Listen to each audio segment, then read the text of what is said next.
If someone had told me 10 years ago, when I first took the job as head archivist, that the greatest disruption to my meticulously ordered life would come not from a fire or a flood, but from a man who treated my library like his personal lounge, I would have laughed.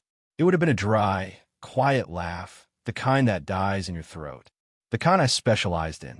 My life was a fortress of quiet, a construct of dewy decimal precision and the hushed rustle of turning pages. I lived in a small apartment above a bakery, a place that always smelled of yeast and sugar, and my days were measured in the gentle chime of the grandfather clock in the library's reading room. It was a good life, a safe life. It was a life built for one, with walls thick enough to keep the noise out. And then there was Marcus. He wasn't a gradual intrusion. He was a seismic event. He first appeared on a Tuesday, a day usually reserved for gentle-mannered retirees and studious postgrads. He was neither. He was built like a man who worked with his hands, broad-shouldered and solid, with a perpetual scowl etched between his brows that I found both intimidating and inexplicably compelling. He was a contractor, I learned later, hired by the university to research historical building codes for a restoration project downtown. He didn't use the library. He colonized it. He'd claimed the largest table in the reading room, spreading blueprints and binders across its polished oak surface like a conquering general mapping out a campaign. He talked on his phone in a low rumble that vibrated through the floorboards, a sound that felt like a violation of the sacred silence. He drank coffee from a battered thermos, leaving faint, circular stains that I would neurotically wipe away the moment he left. I watched him from the safety of my circulation desk, a fortress within my fortress. I cataloged his offenses, the way he'd run a calloused hand through his dark, unruly hair in frustration, leaving it sticking up in a way that made my fingers itch to smooth it down. The faded gold band on his left ring finger, a dull, constant flare of light that served as a full stop to any foolish thought my traitorous mind might conjure. The sheer, unapologetic space he occupied in my quiet world. He was married. He was loud. He was everything my life was not. And I was, to my profound and secret shame, utterly captivated.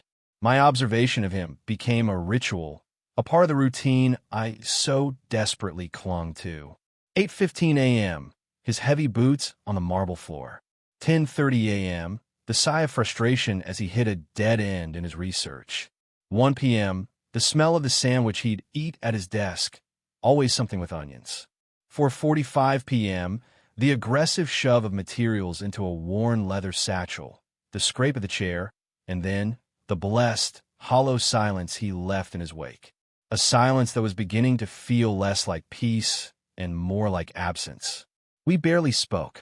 A clipped good morning from him, a tight-lipped nod from me. He would request archival documents with a grunt, sliding a call slip across my desk without making eye contact. I would retrieve them with an efficiency that bordered on hostile, my movements precise and cold. It was a silent, unspoken war, a battle of opposing forces. The chaos of his presence against the order of my domain. I told myself it was professional irritation.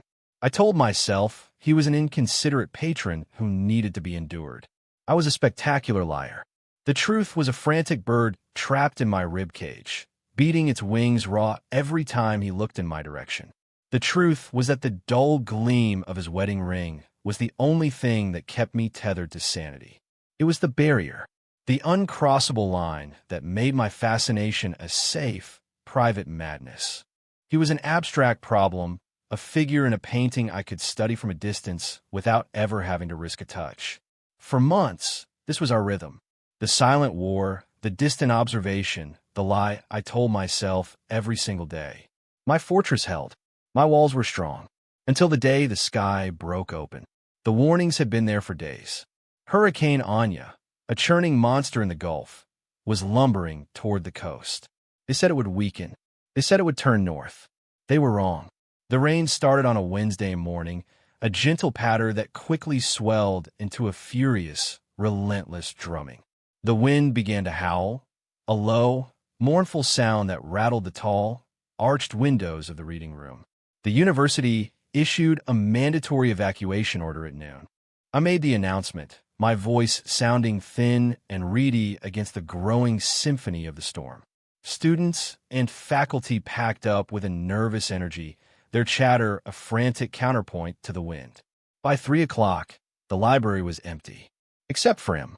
Marcus was still at his table, hunched over a set of brittle, 19th-century city plans, a pool of light from his desk lamp carving him out of the growing gloom. He seemed oblivious to the exodus, to the apocalyptic rage of the weather outside. I approached his table, my footsteps echoing in the cavernous space. My heart was a nervous fist in my chest. "Mr. Henderson," I said, my voice stiff with practiced formality. "The library is closing. The entire campus is under a mandatory evacuation order." He looked up, and for the first time, I saw how tired he was. There were dark circles under his eyes, and the scowl was gone, replaced by a deep, bone-weary exhaustion. His focus was so intense, it was as if he'd been holding his breath for hours. "I just need another hour," he rasped, his voice rough. "This deadline it's critical. The storm is critical," I countered a bit more sharply than I intended. "The police are closing the bridges in an hour. You need to leave now." He scrubbed a hand over his face, a gesture of pure defeat. "Right. Yeah. Of course." He began to gather his things, his movements slow, clumsy. I stood there, a sentinel of procedure, and watched him. As he was shoving the last of the blueprints into a protective tube, his phone buzzed on the table. He glanced at it, and a muscle in his jaw clenched so tightly I could see it from 10 feet away. He ignored the call, his movements becoming more frantic, more agitated. He slung his satchel over his shoulder and strode toward the main entrance. I followed at a distance, my duty to lock up behind the last patron. He pushed open the heavy oak doors, and the storm lunged inside. A blast of wind and rain so violent it felt like a physical assault. The wind tore the door from his grip, slamming it back against the wall with a deafening crack. Outside, the world was a churning nightmare of gray water and flying debris. The street in front of the library was no longer a street. It was a fast-moving river. "Damn it," he breathed, the words whipped away by the wind. He tried to pull the door shut, his whole body straining against the force of the gale. I rushed forward to help, my smaller frame almost useless against the power of the storm. Together, we finally managed to wrestle the door closed, the latch clicking into place with a sound of grim finality.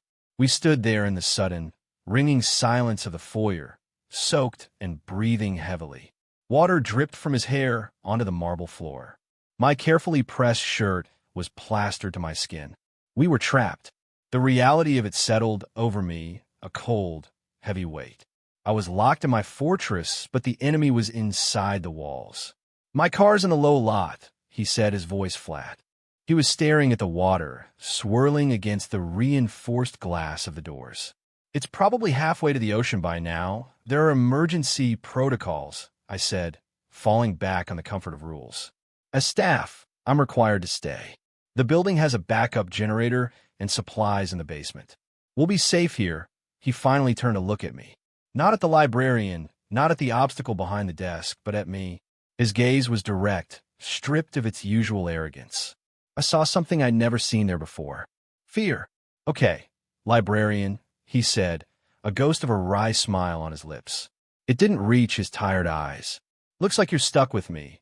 The power chose that moment to flicker, then die. We were plunged into an inky, disorienting blackness. The only sounds were the storm's fury and our own ragged breathing. A beat of perfect, absolute darkness. And then the emergency lights flickered on, casting the grand foyer in a weak, greenish, underwater glow. In that strange light, he looked different, less like an invader and more like a castaway. "Right," I said, my voice trembling slightly. I cleared my throat, forcing it back into a semblance of control. "First things first. We need to move the rare book collection from the ground floor. Just in case the flood barriers don't hold." It was a practical task. A mission.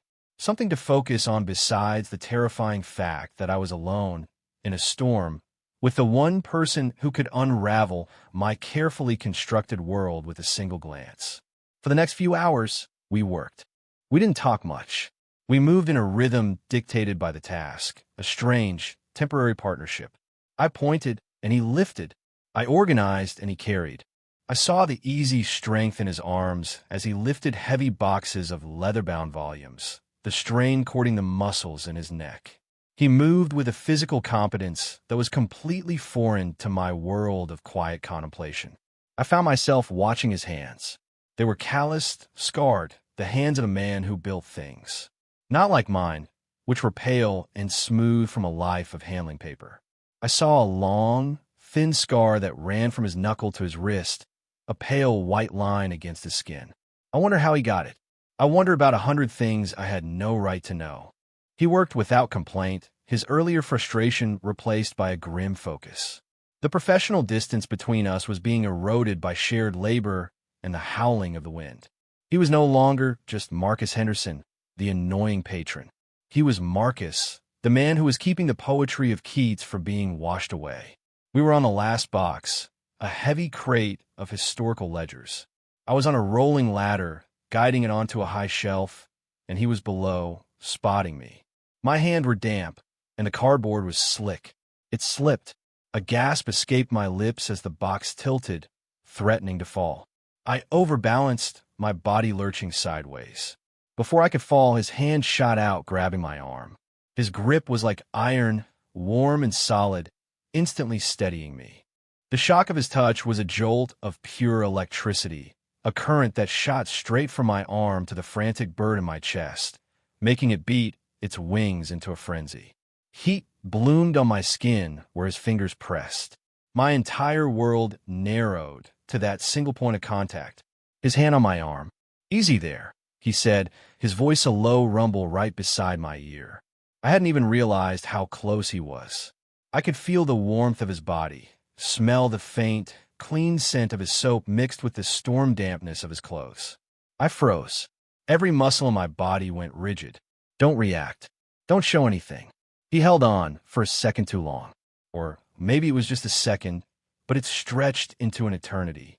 I could feel the texture of his calloused palm through the thin fabric of my shirt. Then, as if realizing what he was doing, he let go. The absence of his touch was as shocking as the touch itself, a sudden, lingering cold. "Thanks," I managed to choke out, my voice a stranger's. I didn't look at him. I couldn't. I focused on settling the box on the shelf, my hands trembling. He cleared his throat. "No problem." The silence that fell between us was different now. It was no longer the empty silence of the library. It was a thick, charged thing, full of unspoken awareness.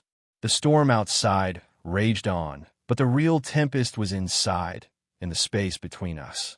We finished the task and made our way to the staff lounge, a small, windowless room in the heart of the building. Just as we stepped inside, the backup generator sputtered, whined, and died. Once again, we were plunged into absolute, suffocating blackness. This time, the silence was different. It was broken by a sharp intake of breath. It came from him. "You okay?" I asked, my own voice startlingly loud in the dark. A long pause. Then his voice, smaller than I had ever heard it. Not a fan of the dark. It was such a simple, human admission. So at odds with the big, confident man I thought he was. The brusque contractor who took up too much space. In the dark, stripped of his physical presence, all that was left was his voice and the vulnerability in it. The power dynamic shifted on its axis. In this darkness, I had the advantage. This was my building. I knew its secrets, its every corner. "It's okay," I said, and my voice was softer now. "There are emergency candles in the supply closet. Stay here. I'll get them." I took a step, my hand outstretched, feeling for the wall. Leo, he used my first name. He'd never used my first name before. It sounded strange, intimate in the darkness. "Yes. Don't just wait." And then I felt it. His hand, fumbling in the dark, brushing against mine before his fingers tentatively closed around my wrist. His touch was hesitant this time, questioning. Not the firm, reflexive grip from before, but something far more vulnerable. My breath hitched. My heart hammered against my ribs. "I know the way," I said, my voice barely a whisper. I turned my hand, my fingers sliding to link with his. It was a shockingly bold move for me, an instinct that bypassed all my carefully constructed walls. His hand was large and warm. It engulfed mine completely. I led him through the darkness, our linked hands a lifeline. He followed without a word, his trust a tangible thing in the way his grip tightened slightly with every step. I was the guide. He was the one in need of assurance. It was a dizzying, terrifying reversal. I found the candles and a box of matches. Soon, the small room was filled with the soft, flickering dance of a dozen tiny flames. The light was warm, intimate, chasing the shadows into the corners. It painted his face in shifting planes of gold and darkness. He let go of my hand, and the loss was immediate, acute. He sank onto the worn staff room sofa, looking drained. He stared at the candle flames, his expression unreadable. I sat in the armchair opposite him, the small coffee table between us a yawning chasm. The storm was a dull, distant roar now, insulated by the layers of the building. The world had shrunk to this single room, to the two of us, illuminated by candlelight. "Thank you," he said, not looking at me. He was watching the way the wax dripped down the side of candle. "It's my job to know where the supplies are," I deflected, retreating to the safety of professionalism. He finally looked at me, and his gaze was heavy. Not for that. We sat in silence for a long time. It wasn't the charged silence of before or the hostile silence of our daily routine. It was something else entirely. A quiet space where the pretenses had been stripped away by the storm and the darkness. "You never stop, do you?" he asked suddenly, his voice low. "Stop what?" "Working, moving, organizing. Even in the middle of a hurricane, you're sorting things." I bristled. "It's better than just sitting here, is it?" He leaned forward, resting his elbows on his knees. The candlelight carved deep shadows into his face, making him look older, sadder. "Sometimes you have to just sit in the storm, Leo." His words hit me with an unexpected force. He was talking about more than the weather. "My project," he began, his voice changing, becoming more distant, as if he were speaking to himself. "This restoration, it's a historic hotel downtown. The Blackwood," I nodded. "I know it. It's been derelict for 50 years. My grandfather was a stonemason. He helped build it. He carved the gargoyles on the facade." A faint smile touched his lips, the first genuine one I'd ever seen. He used to tell me stories about it, about hiding his initials in the mortar. "It's important to me to do it right." He was telling me something real, something personal. He was opening a door, just a crack, and I was terrified to look inside. "The deadline is everything," he continued, his voice losing its warmth. "My business partner, we're not seeing eye to eye. If I don't get this done, I could lose the company. Everything my father built." He fell silent, staring into the flames again. The silence stretched, and I felt a strange compulsion to fill it, to offer some kind of comfort. But what could I say? He saved me from having to try. He reached into his pocket and pulled out his phone. The screen was dark. "Dead. She's probably worried," I said quietly, the words tasting like ash in my mouth. A stupid, reflexive comment. Of course his wife would be worried. Marcus let out a short, harsh sound that wasn't a laugh. "No, I don't think she is." He looked down at his left hand. He slowly, deliberately began to twist the gold band on his finger. Back and forth, back and forth. The soft scrape of metal against skin was the only sound in the room. My heart began to pound, a slow, heavy drumbeat against my ribs. He pulled the ring off. He held it in the palm of his hand, a small, dull circle of gold in the flickering light. He stared at it as if it were a foreign object, something he'd never seen before. "It's over," he said, his voice so quiet I almost didn't hear it. "My marriage. It's been over for a long time. We just haven't stopped the performance yet." The world tilted on its axis. The solid ground beneath my feet dissolved into nothing. The barrier was gone. The uncrossable line had been erased. He looked up from the ring, his eyes finding mine in the candlelight. His gaze was raw, stripped of all artifice. It was the most vulnerable expression I had ever seen on a human face. "You're the first person I've said that to out loud," The confession hung in the air between us, a living, breathing thing. It changed the very atmosphere in the room, charging it with a terrifying and beautiful electricity. All the unspoken things, my secret observations, the tension, the moment our hands had touched, all of it coalesced into this single, shattering moment of honesty. I couldn't breathe. I couldn't think. All I could do was look at him, at the profound loneliness in his eyes, a loneliness I recognized because I saw it in the mirror every morning. He didn't say anything else. He didn't need to. He just kept looking at me, his eyes asking a question I didn't have the words to answer. So I moved. I don't know what propelled me. It wasn't a conscious decision. It was an instinct, a magnetic pull I was powerless to resist. I stood up from the armchair, crossed the small space between us, and knelt on the floor in front of him. His breath hitched. He didn't move. He just watched me, his expression a mixture of shock and something else. Something that looked like hope. I reached out, my hand trembling, and gently took his, the one holding the ring. My fingers curled around his, and I carefully took the small, heavy piece of gold from his palm. I placed it on the coffee table between the candles. A final, symbolic act. Then I placed my hand on his knee. His jeans were rough beneath my palm. I could feel the heat of him, the solid muscle. I looked up at his face, and he was still just watching me, waiting. Slowly, I leaned in. It was the longest journey of my life, those few inches. Time seemed to slow down, to stretch and warp. I could see the flicker of the candlelight reflected in his dark eyes. I could feel his breath, warm on my face. He met me halfway. The first touch of our lips was impossibly soft. It wasn't a kiss of passion or demand. It was a question, a quiet, hesitant exploration in the dark.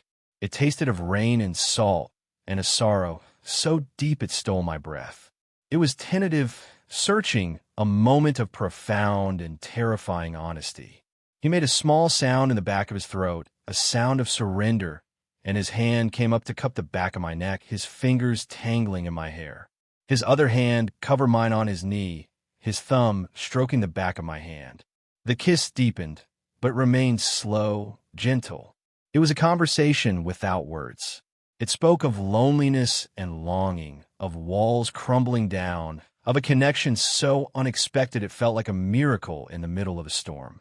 I felt years of carefully constructed solitude dissolving in that single, sustained touch. The frantic bird in my chest finally stilled, its wings folding in a moment of perfect, unbelievable peace. I didn't know how long it lasted. Seconds, minutes, an eternity. When we finally broke apart, we were both breathless. He rested his forehead against mine, his eyes closed.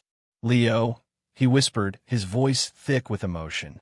It was both a statement and a prayer. I had no words. I just tightened my grip on his hand, the anchor in my own personal storm. The night passed in a blur of hushed conversation and shared silence. We didn't kiss again. We didn't need to. That single moment had said everything. We talked about his grandfather and my love for dusty, forgotten books.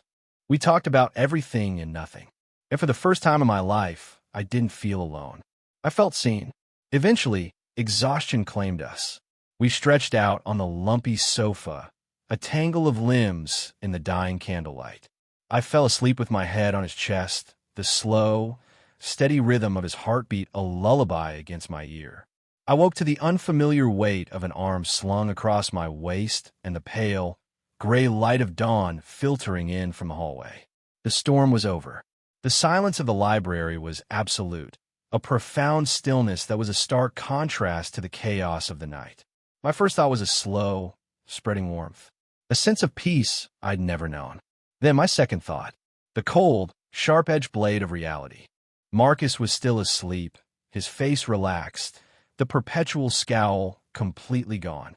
He looked younger. In the harsh morning light, the intimacy of our position felt shocking, illicit. What have I done? The anxiety began as a low hum in my stomach, a familiar, sickening vibration. It quickly escalated into a full-blown panic. This was a mistake, a moment of crisis-fueled madness. The storm, the darkness, the confession. It was a perfect cocktail for a lapse in judgment. My judgment. He wasn't free. He was a man whose marriage had just imploded. I was a rebound, a convenience, a warm body in a storm. My carefully constructed walls, the ones that had crumbled so spectacularly last night, began to hastily rebuild themselves, brick by painful brick. I needed to get away. I needed to put distance between us before he woke up and the awkwardness became unbearable. Carefully, I tried to slide out from under his arm. The movement roused him. His eyes fluttered open, blinking in the dim light. He looked at me, his expression groggy, confused for a moment. Then recognition dawned, and it wasn't followed by the warmth I'd hoped for. It was followed by a sudden, sharp clarity. He pulled his arm back as if he'd been burned. He sat up, running a hand through his already messy hair. He wouldn't look at me. I need to go check on my house, he said, his voice flat, devoid of any of the emotion from the night before. See what the damage is. The shift was so abrupt it gave me whiplash. The intimate connection we'd shared was gone, replaced by a cold, formal distance. He was Marcus Henderson, the patron, again, and I was the librarian. Of course, I said, my own voice a tight, brittle thing. I stood up, smoothing down my wrinkled clothes, a pathetic attempt to regain some semblance of composure. He stood up too, and the small room suddenly felt claustrophobic. He grabbed his satchel, his movements brisk, efficient. He was already gone, his mind already somewhere else. On his house, on his wife, on his real life. He walked to the door of the lounge and paused, his hand on the frame. He still didn't look at me. Thanks for the candles, he said, his back to me. And then he was gone. I stood there in the silent staff room, listening to his footsteps fade down the long marble hallway. The room was cold now. The leftover candle stubs on the table looked like sad, melted monuments to a monumental mistake. His wedding ring was still sitting on a coffee table. I sank onto the sofa, the place where he had just been, and the crushing weight of my old solitude returned. But it was different now. It was worse. Before, it had been a comfortable, familiar state. Now it was an absence, a hollow space where he had been. The next few days were a special kind of hell. The library reopened. The familiar routines returned. But nothing was the same. Every time the front door opened, my head would snap up, my heart leaping into my throat with a sickening mix of hope and dread. It was never him. His table in the reading room remained empty. A clean, polished, vacant space that mocked me. I would find myself staring at it, replaying every moment of that night, dissecting every word, every touch, searching for the exact moment I had so spectacularly misread everything. The anxiety was a constant companion, a swarm of angry bees in my stomach. I had broken my own cardinal rule. I had taken a risk, and I had been punished for it. The fortress had been breached, and now I was paying the price, left exposed and raw in the ruins. I felt like a fool, a naive, lonely fool who had mistaken a moment of shared desperation for something real. A week passed, 7 days of silence. 7 days of me meticulously rebuilding my walls, making them thicker and higher than ever before. I promised myself I would never be that vulnerable again. The quiet, ordered life was safe. It didn't offer miracles, but it didn't offer this gut-wrenching pain either. I was shelving books in the history section, the familiar scent of old paper a small, hollow comfort, when I heard the footsteps. Heavy, confident footsteps on the marble floor. I knew them instantly. My blood ran cold. I froze, my back to the main aisle, a heavy tome clutched in my hand like a shield. I couldn't turn around. I couldn't face him, couldn't bear to see the pity or the awkwardness in his eyes. The footsteps stopped right behind me. I could feel his presence, a tangible heat at my back. The silence stretched, thick with a week's worth of unspoken fear and regret. Leo. His voice was quiet, but it echoed in the silent aisle. I closed my eyes, took a shaky breath, and slowly turned around. He looked terrible.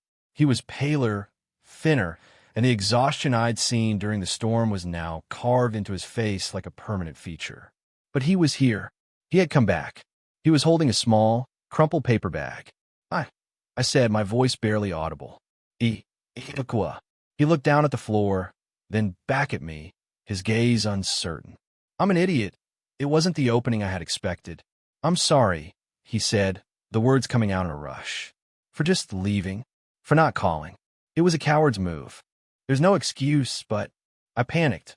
I just stared at him, unable to form a response. He took a hesitant step closer. "When I left here, I had to go home.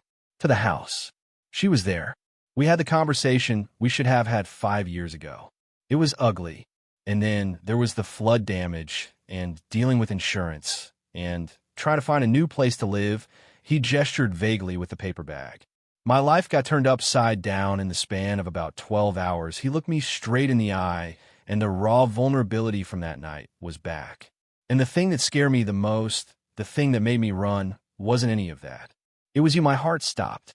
What happened between us in that room? "It felt more real than anything I've felt in years," he said, his voice dropping to a near whisper. "And it terrified me, because my life was a complete disaster, and you were this calm, quiet, good thing.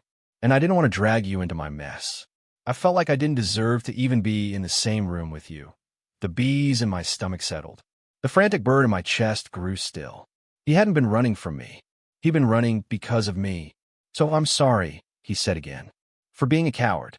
For letting my fear make you think, for letting you think that it didn't mean anything." He held out the crumpled paper bag. I brought you this. It's a terrible apology, but I took the bag, my fingers brushing against his.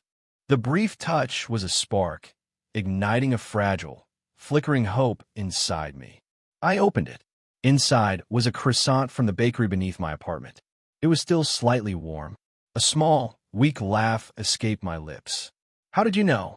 I asked the lady at the front desk where you lived. He admitted, a faint blush creeping up his neck. "I've been parked outside your building for the last hour, trying to get up the nerve to come in here." The image of this big, capable man, a man who built buildings, being scared to walk into a library. It broke something open inside me. "Marcus," I started, but I didn't know what to say. He reached out, his movements slow, deliberate. He placed his hand on the bookshelf right next to my head, boxing me in. He leaned closer, his expression intense. "I'm not running anymore," he said, his voice low and firm. "But my life is still a mess. It's going to be a mess for a while. So I have to ask you, are you willing to be in storm with me?" He was offering me a choice. Not a fairy tale, not an easy solution. He was offering me the truth. The messy, complicated, beautiful truth. And for the first time in my life, the risk didn't seem terrifying. It seemed like the only thing that mattered. I reached up and placed my hand over his on the bookshelf. I said, a real smile finally reaching my own lips. "I think I am." His answering smile was like the sun coming out after a week of rain. It transformed his entire face, erasing the lines of exhaustion and fear. He didn't kiss me. Not there, in the history aisle. Instead, he just held my gaze for a long moment, a silent promise passing between us. Then he took his hand back, and the space between us felt, for the first time, not like a chasm, but like a beginning. "Friday," he asked. "Dinner? A real date. No storms, no power outages." I promised Friday. I agreed, my heart soaring. "I like that. It's been 6 months since that day. My apartment no longer feels like a fortress. It feels like a home. It's Messier now. There are blueprints on my coffee table, and a pair of his heavy work boots are always by the door. His presence fills the space in a way I never knew it needed filling. We are a study in contrasts. He is loud, and I am quiet. He is chaos, and I am order. But somehow we fit. We balance each other. He pulls me out of my shell, and I ground him when his world starts to spin. This morning, I woke up to the smell of coffee and the sound of him humming off-key in my small kitchen. He was standing at the counter, wearing nothing but a pair of sweatpants, his broad back to me as he poured 2 mugs. The morning light streamed through the window, catching the dust motes dancing in the air. The scene was so simple, so domestic, so profoundly peaceful. I thought back to my old life. The quiet, the solitude, the lonely peace I had mistaken for happiness. I had built my life around avoiding disruption, around keeping the storm at bay. And then the storm came anyway. It came in the form of a loud, scowling man who left coffee rings on my tables and turned my world upside down. He wasn't a disruption to my life. He was the plot twist that made the story worth reading. He washed away the foundations of my fear, and, in the wreckage, we built something new, something real. He turned around then, a mug in each hand, and saw me watching him. That slow, beautiful smile spread across his face. "Morning, librarian," he said, his voice warm and soft. And the frantic bird in my chest, the one that used to beat its wings in a panic, just settled down and purred. It was finally home.